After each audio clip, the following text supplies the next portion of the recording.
आणि यानंतरची एक बातमी नक्षलवाद्यांच्या विरोधातील सुरक्षा दलांच्या कारवाईची। छत्तीसगडमधल्या अबुझमाडच्या जंगलामध्ये नक्षलवाद्यांसोबत एक मोठी चकमक सुरक्षा दलांची झाली। छत्तीसगडच्या नारायणपूरमध्ये 26 नक्षलवादी ठार झालेले आहेत। या चकमकीमध्ये एका जवानाला वीरमरण आलेलं आहे तर एक जवान जखमी झालाय। नक्षल्यांचा सर्वोच्च नेता बसवराजू ठार झाल्याची देखील माहिती मिळतेय। या बसवराजूवर 1.5 कोटींचं इनाम ठेवण्यात आलेलं होतं।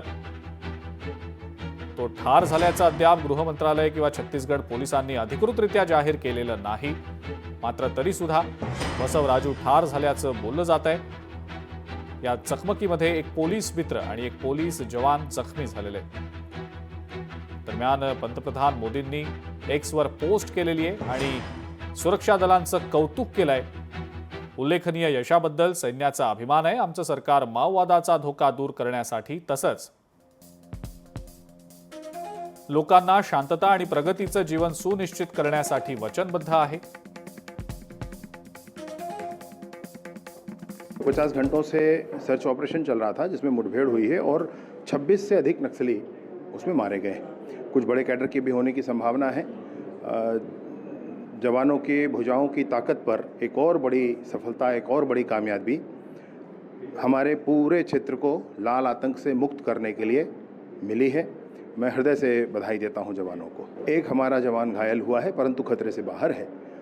एक सहयोगी थे जो वो शहीद हुए हैं। तो जवानों के शौर्य से, जवानों की भुजाओं की ताकत से 27 नक्सलियों के शव बरामद किए गए हैं। इसमें बड़े आर्म्स एम्युनिशंस भी बरामद किए गए हैं और मैं ये सोचता हूँ कि जवान सारे बधाई के पात्र हैं। माननीय अमित शाह जी का संकल्प बड़ा है, माननीय विष्णुदेव साय जी का मार्गदर्शन बड़ा है और ये बड़ी सफलता है जो जवानों के ताकत पर हम सबको मिली। नक्सल ऑपरेशन में जो सफलता मिली उसके लिए सभी जवानों को बधाई। एक जवान जो शहीद हुआ है उसके प्रति संवेदना और साथ ही मृतक परिवार के प्रति मैं ईश्वर से प्रार्थना करता हूं कि उन्हें दुख सहने की क्षमता प्रदान करें।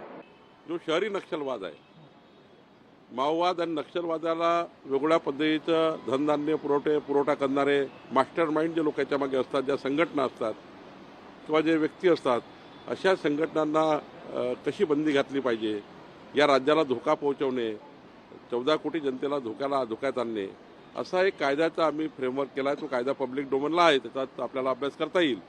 पण याची आज बैठक झाली, ही 5वी बैठक होती आणि लवकरच 5 जूनला आमची 6वी बैठक होणार आहे। या येणाऱ्या जुलैच्या अधिवेशनामध्ये हा कायदा आणण्याचा प्रयत्न राज्य सरकारचा आहे। तर मला असं वाटतं हा कायदा आल्यावर निश्चितपणे आपल्याला जे पुढचे धोके आहेत नक्षलवादी आणि माओवादी मूवमेंटकडून ते कमी होण्याकरता आपल्याला मदत होईल।